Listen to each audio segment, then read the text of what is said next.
He almost didn't stop. The rain fell in sheets, hammering the windshield of his sleek black car as the driver slowed near a traffic light.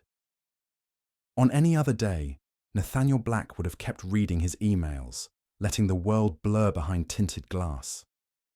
But that day, he looked up and saw her. She was standing on the sidewalk in the downpour, soaked to the skin, clutching two small children to her sides. Twins, maybe 4 years old. Her coat hung off her like it belonged to someone else.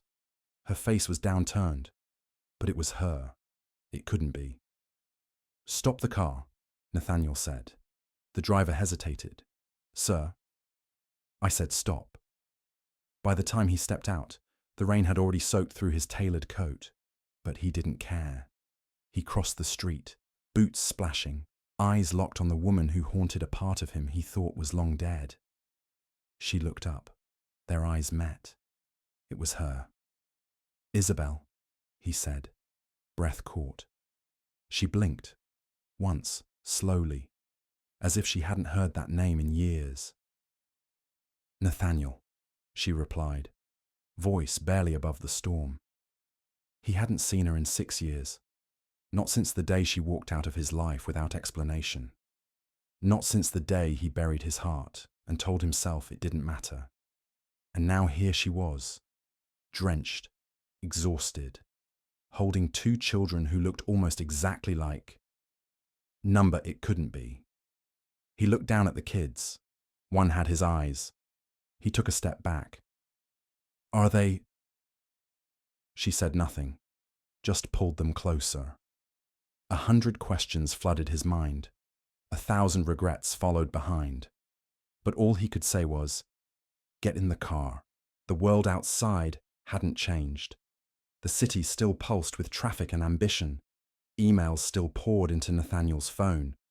Contracts still waited to be signed. But inside their home, yes, home now, everything was different. Nathaniel no longer measured time in quarterly reports. He measured it in bedtime stories and Sunday pancakes, in laughter behind closed doors. In the quiet way Isabel sometimes rested her head on his shoulder without saying a word. One evening, he found her standing on the rooftop terrace, wind brushing her hair, eyes on the lights below. He stepped behind her, wrapping his arms gently around her waist. "It's strange," she said, not looking back. "I used to feel like I didn't exist here, in this city, in your world." "You made my world," he said softly. She turned to face him. "You sure you're not just saying that because the kids like your pancakes now?" He grinned. "That's part of it." They stood there a while, wrapped in stillness. Then he reached into his pocket and pulled out a small velvet box. Her breath caught. "I'm not asking out of guilt," he said, "or duty. I'm asking because I've never wanted anything more than this. You, them, us." She opened the box, a simple ring, elegant and unflashy, exactly her. Tears filled her eyes. "Nathaniel," he took her hand. "Say yes, not to a wedding, to a life." She nodded and then whispered, "Yes." Far below them, the city moved on, unaware that somewhere above, a broken man had finally rebuilt himself. And this time, he wasn't building alone. The inside of the car was warm, too warm. The windows fogged lightly from the sudden contrast, but the tension inside made the air feel colder than the rain outside. Isabel sat quietly, one child on each side, their small bodies pressed into her for warmth. Nathaniel hadn't said a word since they got in. He sat across from her in the rear-facing seat, eyes fixed, unreadable. He studied her.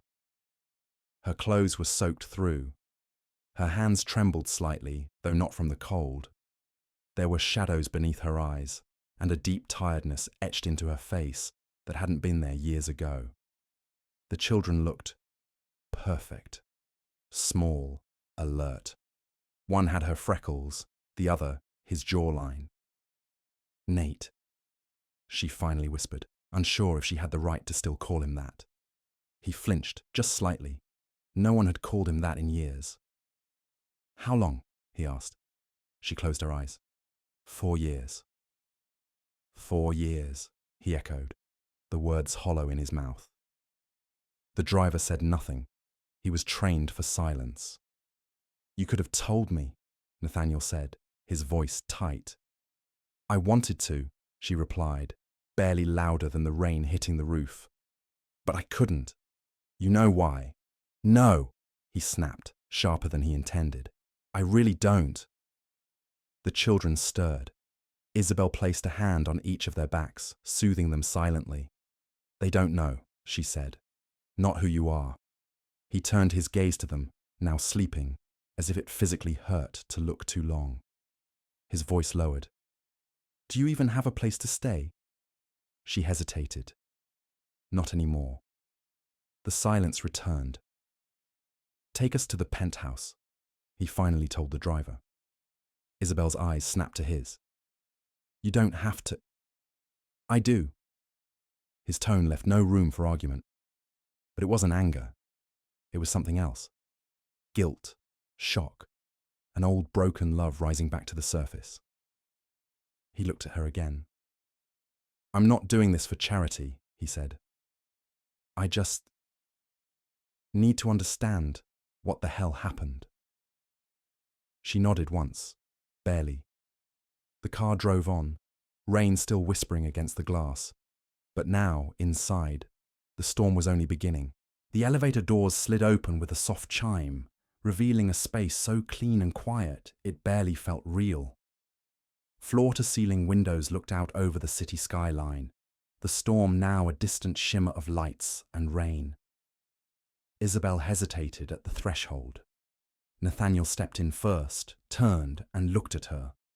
It's just a place. You're allowed in. She entered slowly, her soaked shoes leaving faint prints on the marble floor. The children followed, clinging to her coat sleeves. The penthouse hadn't changed. Still minimalist, still cold, still perfectly Nathaniel. He led them to the guest wing, saying little. His voice was clipped, formal, like a man giving a tour of a hotel suite. There are 2 bedrooms here. They're clean, stocked. Clothes can be brought up in the morning. She paused at the doorway. This is temporary. Of course, he said. Temporary. But neither of them believed that. She settled the children into the smaller room. They fell asleep almost instantly, curled around each other like mirror images. When she returned to the hallway, Nathaniel was waiting, arms crossed, leaning against the wall like he'd been frozen there. I need answers, he said quietly. She nodded. I'll tell you. They moved to the kitchen, not for food, just for something familiar, something neutral. She sat. He stood. I didn't leave because I stopped loving you, she began. I left because I couldn't watch you become someone you swore you'd never be. His jaw tensed. You were building an empire, Nate, she continued, and you forgot how to be human in the process. That's not fair, he said. You left without a word. I was pregnant, she whispered. He froze. I found out a week after I walked out. I was going to tell you. I wrote a dozen messages. But by then you'd disappeared, changed numbers, closed every door. He sat slowly, the weight of her words hitting like concrete. I wanted to keep them safe, she said. From the world, from you, from what you were becoming. He looked at her then, really looked. You thought I'd be a bad father? I thought you wouldn't be a father at all. Silence. Then finally he whispered, I missed everything. Yes, she said. You did. Nathaniel didn't sleep. Long after Isabel disappeared down the hallway, long after the city lights faded into a foggy grey dawn, he sat alone in the kitchen, hands clasped, mind racing. He had always prided himself on control, in business, in reputation, in image.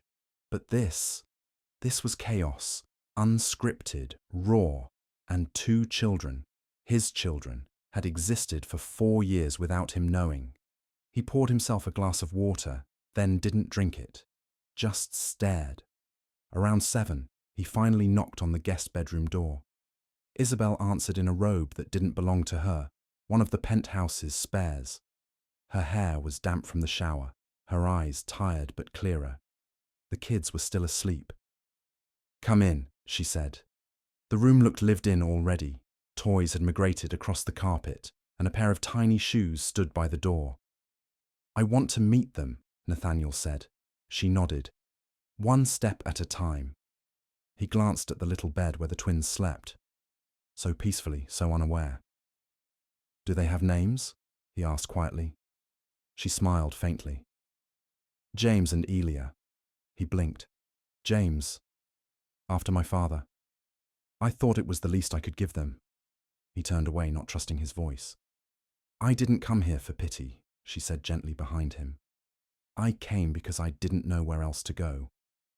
And because you deserve to know, even if it was late." He finally looked at her. "Why now?" Her expression faltered. "Because they're starting to ask questions, and I can't lie to them anymore." Nathaniel let the silence hang for a moment, then nodded.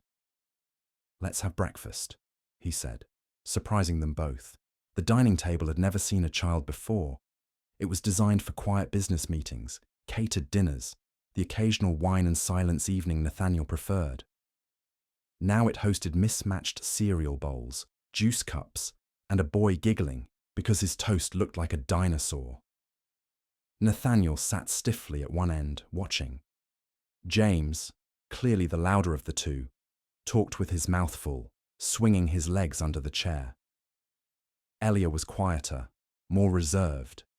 Her big green eyes flicked between Nathaniel and her brother like she was mapping the entire room. "She's the cautious one," Isabel said, pouring coffee. "Just like you." He looked up. "And James?" "That's my chaos, obviously." He almost smiled. The children didn't ask who he was. Not yet. Maybe they sensed it. Maybe they were just used to strangers.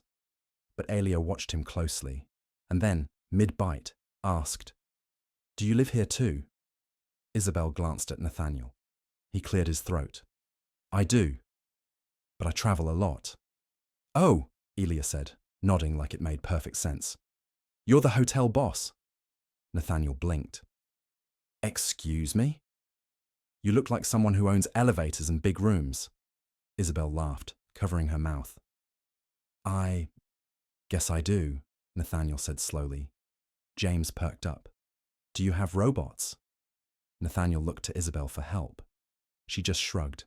"Not yet," he said, "but I'm working on it." The boy grinned. For a moment, it was almost normal. Like the gap of 4 years hadn't opened a canyon between them. Like they were just people, not ghosts, not mistakes, not strangers bound by a history no one wanted to admit out loud. And in that fragile morning light, Nathaniel felt something crack. Just slightly, inside the armor he'd worn for too long. Maybe he wasn't just too late. Maybe he was lucky to still have a chance. Days passed and the penthouse changed. Not physically. The marble floors, glass walls, and designer furniture stayed the same. But there were now crayon drawings on the fridge, tiny socks in the laundry, and laughter echoing down the halls. Nathaniel watched it all, like a man discovering colour after a lifetime in grayscale. He didn't know how to talk to children. Not really. But James didn't care. The boy followed him around with questions about elevators, spaceships, and whether pancakes could be delivered by drones. Elia was different. She observed, assessed. Sometimes she would quietly sit near him, not speaking, just being. And Isabel? She remained cautious, respectful, distant, even in proximity. One night, as the twins slept and the city blinked through the windows, Nathaniel poured her a glass of wine and handed it over without a word. They sat in silence for a long time. Then he said, "I missed 4 birthdays. First steps. First words. You missed everything, she replied softly, not cruelly, just truthfully. He nodded. I was angry, she continued, for a long time, but not just at you, at me, for choosing silence, for thinking I could protect them by hiding you. Nathaniel looked down at his glass. I would have failed. You would have tried, she whispered, and that would have been enough. They sat with that. Then she added, they're good kids, kind, curious, brave. They get that from you. She smiled faintly. You gave them your eyes. Nathaniel stared out at the skyline. And maybe now, I can give them more. She didn't answer, but she didn't move away either. And in that silence, something fragile began to rebuild. Not what they had, but maybe what they could still create. The illusion of peace never lasts long. Nathaniel was in his office when the knock came. Not at his door, but at the past, disguised as a polished man in a suit holding an envelope. Isabel Grace, the man said, not even greeting Nathaniel properly. There are proceedings in motion. Her name came up. Nathaniel's expression darkened. Proceedings?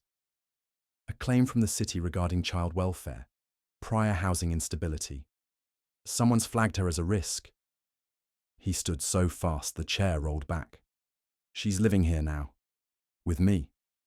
The man raised an eyebrow. That only makes it messier, sir. Nathaniel's voice dropped an octave. She's the mother of my children. If anyone has a problem with that, tell them to take it up with me. The man hesitated. They might. By the time he got home, Isabel was already packing. She didn't look up. I heard. You're not leaving, Nathaniel said firmly. You don't get to decide for me. He stepped closer. You think I'd let someone tear our family apart because of a bureaucratic threat? She looked at him, pain flashing in her eyes. Family? Yes, he said. Ours. I should have said it sooner. Her voice cracked. I can't let them be taken. They won't be. Nathaniel, you don't know how this works. I do now. He pulled out his phone and showed her something. Legal documents, declarations, an emergency custody motion already filed. I'm not the man I was, he said. You don't have to fight this alone. Tears welled in her eyes, but she didn't let them fall. Why are you doing this? She whispered. Because I lost you once, he said. I'm not losing them too. She stared at him for a long time, then slowly let go of the bag in her hand. It fell to the floor with a quiet thud, and in that moment, so did the wall she had been holding up for far too long. Life didn't return to normal. It created something new. Nathaniel's mornings now began with cereal spills and mismatched socks, and ended with bedtime stories read in a voice that felt unfamiliar in his own throat. The man who once negotiated billion-dollar deals before breakfast now struggled to braid Elia's hair, and somehow that mattered more. He made space for them, not just in his penthouse, but in his routines, his time, his heart. And they, slowly, carefully, made space for him too. One rainy afternoon, as they watched a cartoon together on the couch, James climbed onto his lap without asking. Nathaniel froze at first, unsure what to do with the warm, wiggly weight of a small boy curling against him. Then Elia leaned her head on his arm. Isabel watched from the kitchen doorway. She didn't say a word. Later that night, Nathaniel found her folding laundry, a task that, despite the help of full-time staff, she insisted on doing herself. You don't have to, he said gently. I know, she replied, but it makes me feel useful. Real. He leaned against the doorway. You've always been real, Isabel. I'm the one who was missing. She paused, then said, I don't know where this is going. Neither do I. But it feels like something. He took a step forward. Can I try to make it something? She looked up. Are you asking for a second chance? I'm asking to build a first one, the right way, She folded the last shirt and placed it neatly in the basket. Then she nodded. Once. Soft, but certain. Weeks passed. Routines solidified. Chaos turned into rhythm. Nathaniel no longer startled when little feet ran through his halls. He learned the exact way Elia liked her pancakes, and that James refused to sleep without a nightlight shaped like a spaceship. One Saturday morning, Isabel stood by the window, sipping coffee, when Nathaniel approached, holding a small wrapped box. "What's this?" she asked, amused. "Open it." Inside was a key, silver, simple, elegant, attached to a chain. "It's not just to the penthouse," he said. "It's to the building, the office, everything. No more guest, no more temporary." She didn't speak for a moment, just held the key tightly in her palm. "Are you sure?" she finally asked. "I've never been more." Later that day, as they walked through the park, the twins chased pigeons and giggled like the world had never been heavy. Nathaniel watched them, hands in his coat pockets, heart unusually still. Then he heard it. "Daddy!" He turned. James ran toward him, arms wide, eyes bright. "Daddy, look! I found a stick sword." The word echoed louder than any boardroom applause he'd ever received. He dropped to one knee as James barreled into him, laughing. Isabel watched from a bench, hand over her mouth, tears shimmering in her eyes. Nathaniel held James tightly, not caring that the boy was covered in dirt and grass. Because for the first time in his life, he felt entirely, undeniably whole.